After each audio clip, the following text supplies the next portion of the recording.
오늘은 본문의 말씀을 통해서 너희는 악한 길에서 돌이키라 라는 제목으로 하나님의 말씀 증거하도록 하겠습니다. 자, 앞서 말씀드렸던 것처럼 에스겔 33장부터 이어지는 말씀은 이스라엘의 회복에 관한 말씀입니다. 하나님께서 이스라엘을 향하여 진노를 쏟으심으로 예루살렘은 불타고 폐허가 되었습니다. 그리고 살아남은 사람들은 바벨론의 포로가 되어 끌려갔습니다. 화려했던 예루살렘은 더 이상 사람이 살지 않는 땅, 짐승조차 살 수 없는 땅이 되었습니다. 자, 그렇게 이스라엘의 소망은 사라진 것 같았습니다. 그들은 더 이상 미래를, 회복을 꿈꿀 수가 없었습니다. 그러나 하나님께서는 이 소망 없는 이들에게 미래를, 회복을 약속하십니다. 자, 그런데 문제는 회복이 있으려면 먼저 무엇이 있어야 합니까? 여러분, 심판이 있었으니까, 매를 맞았으니까 죄의 대가를 다 치른 것인가요? 그렇지 않죠.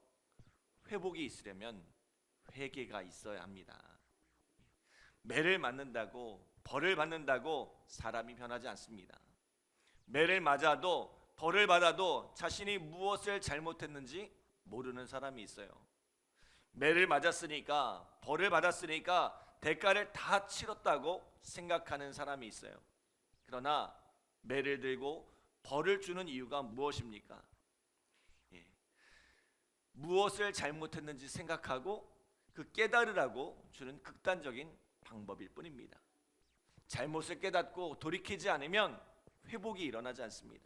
그러므로 하나님께서는 에스겔에게 무엇을 명령하셨어요? 다시 일어나 파수꾼의 사명을 감당하라는 거예요. 에스겔은 지금 자신이 선포했던 말씀대로 예루살렘이 짓밟히고 무너졌다는 처참한 소식을 들었습니다. 이 모든 것이 자신이 선포했던 말씀 때문인 것 같기도 하고, 자신이 더 열심히 전하지 못했기 때문에 막지 못한 것 같기도 하고, 깊은 자책감과 자괴감이 그를 사로잡았을 것입니다. 그럼에도 불구하고 다시 일어나 나팔을 불라는 거예요. 파수꾼의 사명을 감당하라는 거예요. 그들에게 하나님의 말씀을 선포하여 그들로 하여금 이 죄의 길에서 돌이키게 하라는 거예요. 왜요? 그래야 회복이 일어나기 때문입니다. 그래야 이스라엘 가운데 살 길이 열리기 때문입니다. 자, 무슨 이야기입니까? 모든 것이 무너지고 이제 폐허만 남았지만 아직 끝이 아니란 거죠. 아직도 희망이 있다는 것입니다. 하나님께서는 이스라엘을 포기하지 않으시고, 하나님께서 일으키고자 하시면 진토 중에 있을지라도, 거름더미에 있을지라도 능히 영광의 자리로 들어 올리실 수 있다는 것입니다. 그들이 진멸된 것 같을지라도 하나님께서는 얼마든지 그들을 회복하실 수 있습니다. 왜요? 하나님은 아브라함 한 사람을 통해서도 이 거대한 이스라엘 민족을 일으키시는 분이기 때문입니다. 그러므로 이스라엘을 향하여 다시 나팔을 불라는 거예요. 말씀을 선포하여 이스라엘이 죄의 길에서 돌이키게 하라는 것입니다. 참된 회복의 길로 나오게 하라는 것입니다. 그것이 오늘의 말씀이에요. 자, 우리 10절로 11절 말씀 함께 읽겠습니다. 10절로 11절 시작. 그런즉 인자야, 너는 이스라엘 족속에게 이르기를, 너희가 말하여 이르되 우리의 허물과 죄가 이미 우리에게 있어 우리로 그 가운데서 쇠퇴하게 하니 어찌 능히 살리요 하거니와, 너는 그들에게 말하라. 주 여호와의 말씀이니라. 나의 삶을 두고 맹세하노니 나는 악인이 죽는 것을 기뻐하지 아니하고 악인이 그의 길에서 돌이켜 떠나 사는 것을 기뻐하노라. 이스라엘 족속아, 돌이키고 돌이키라. 너는 악한 길에서 떠나라. 어찌 죽고자 하느냐 하셨다 하라. 아멘. 자, 오늘 이스라엘은 우리에게 더 이상 희망이 없다고 이야기합니다. 우리가 이미 큰 죄와 허물 가운데 있으니 어찌 살 수 있겠냐는 거죠. 이제 우리는 끝났다는 것입니다. 그러나 하나님은 뭐라고 말씀하세요?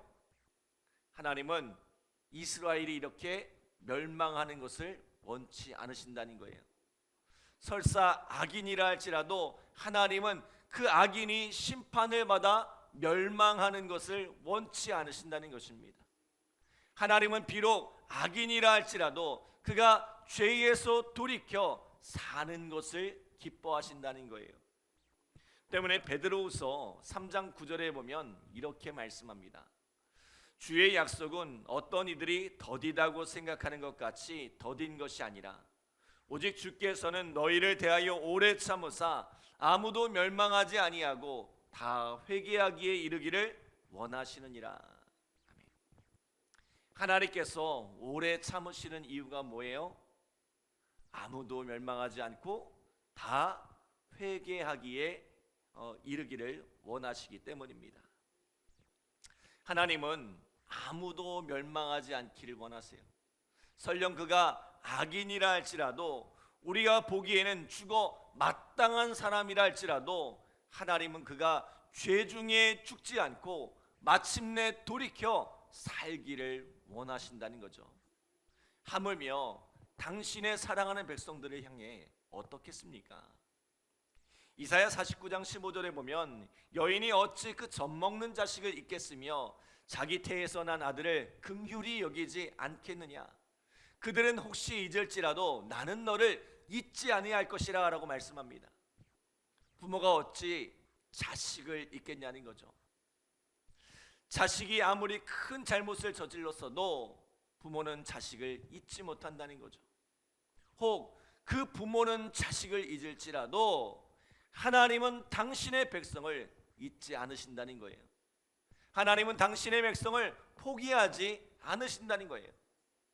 지금이라도 늦지 않았으니 회개하고 돌이키라는 것입니다. 여러분, 모든 것이 끝났다고 생각되는 그때가 바로 회개할 때입니다. 너무 늦었다고 생각하는 그때가 바로 돌이킬 때입니다. 가장 미련한 것은 이제는 모든 것이 끝났다고 자포자기하면서 그 잘못된 길을 계속 가는 것입니다. 이 길이 아니라면 돌이켜야 합니다. 그러면 살 길이 열립니다. 오늘 본문에 보면 하나님께서 두 가지 길에 대해서 말씀하시죠. 이 첫 번째 길은 옳은 길을 걸어가다가 죄의 길을 걸어가는 사람입니다. 자, 우리 12절로 13절 말씀 함께 읽겠습니다. 12절로 13절 시작. 인자야, 너는 내 민족에게 이르기를 의인이 범죄하는 날에는 그 공의가 구원하지 못할 것이요 악인이 돌이켜 그 악에서 떠나는 날에는 그 악이 그를 엎드러뜨리지 못할 것인지 의인이 범죄하는 날에는 그 의로 말미암아 살지 못하리라. 가령 내가 의인에게 말하기를 너는 살리라 하였다 하자 그가 공의를 스스로 믿고 죄악을 행하면 그 모든 의로운 행위가 하나도 기억되지 아니하리니 그가 그 지은 죄악으로 말미암아 곧 그 안에서 죽으리라. 아멘. 아무리 의로운 길을 걸어왔다 할지라도 의에서 돌이켜 죄의 길을 걸어간다면 지난날의 의가 자신을 심판해서 지켜주지 못한다는 것입니다. 내가 지금까지 이렇게 의로운 삶을 살아왔으니 이 정도 죄는 눈 감아 주겠지, 이 정도 허물은 덮어주시겠지 라고 생각할 수 있습니다. 그러나 그것은 착각에 불과하다는 거예요. 내가 그동안 주를 위해 어떻게 헌신하며 어떻게 수고했는데 이 정도 허물 무슨 대수냐고 생각하면 큰 착각이란 거예요. 이스라엘은 자신들이 하나님의 택하신 백성, 의로운 백성인데 하나님께서 과연 우리를 멸하시겠는가 생각했습니다. 우리에게 허물이 있다 한들 하나님께서 우리를 결국 용서하시리라, 결코 우리를 멸하시지 않으리라 생각했죠. 그러나 그것은 이스라엘의 착각이었습니다. 하나님께서는 죄를 결코 좌시하지 않으십니다. 설사 그가 의인이라 할지라도 그 죄를 용서하지 않으십니다. 반면에 악한 길을 걸어가다가 그 삶을 돌이켜 의의 길을 걸어가는 사람이 있습니다. 자, 우리 14절로 15절 말씀 같이 읽겠습니다. 14절 15절 시작. 가령 내가 악인에게 말하기를 너는 죽으리라 하였다 하자 그가 돌이켜 자기의 죄에서 떠나서 정의와 공의로 행하여 저당물을 도로 주며 강탈한 물건을 돌려보내고 생명의 율례를 지켜 행하여 죄악을 범하지 아니하면 그가 반드시 살고 죽지 아니할지라. 아멘. 자, 하나님께서 악인을 향하여 심판을 명하시고 이제 너는 죽으리라 하였을지라도 그가 자신의 삶을 돌이키면 죽지 않고 살 길이 열린다는 것입니다. 심지어 그 죄를 기억하지 않으신다고 말씀해요. 여러분, 사울과 다윗이 똑같이 하나님께 범죄했습니다. 어떻게 보면 사울의 죄보다 충성된 신하의 아내를 겁탈하고 그 신하를 사지로 몰아 죽인 다윗의 죄가 훨씬 더 커 보입니다. 그러나 사울은 하나님께 버림을 받고 다윗은 용서함을 받은 이유가 무엇입니까? 사울은 죄의 길에서 돌이키지 않았고 다윗은 그 길에서 돌이켰기 때문입니다. 사랑하는 여러분, 돌이키면 살 길이 열립니다. 아무리 큰 죄를 짓고 아무리 큰 실패를 했을지라도 돌이키면 살 길이 열립니다. 그런데 안타깝게도 이스라엘은 어떤 길을 가고 있습니까? 자, 우리 20절 함께 읽겠습니다. 20절 시작. 그러나 너희가 이르기를 주의 길이 바르지 아니하다 하는도다. 이스라엘 족속아, 나는 너희가 각기 행한 대로 심판하리라 하시니라. 아멘.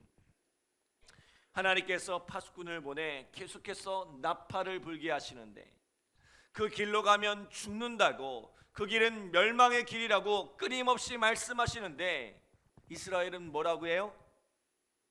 하나님이 틀렸다는 것입니다. 하나님이 틀렸대요. 내 길이 맞다는 거예요.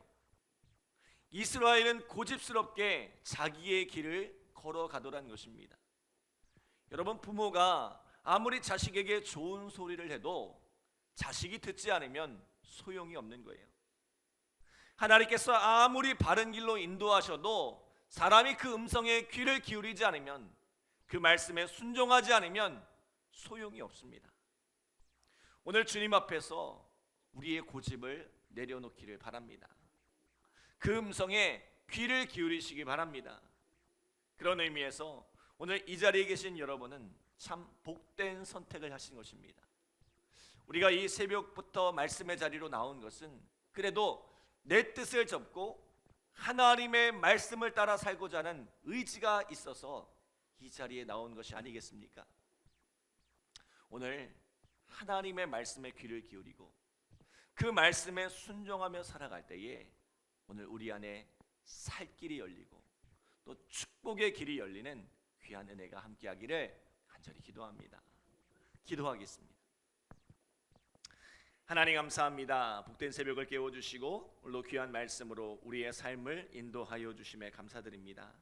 오늘 하나님의 말씀이 우리의 삶을 다스려 주시고 그 말씀을 따라 살아갈 때에 우리 안에 살 길이 열리고 축복의 길이 열려지는 귀한 축복과 은혜를 경험케 하여 주시옵소서. 혹시 아직도 내 뜻과 내 고집을 따라 살려는 그런 마음들이 있습니까?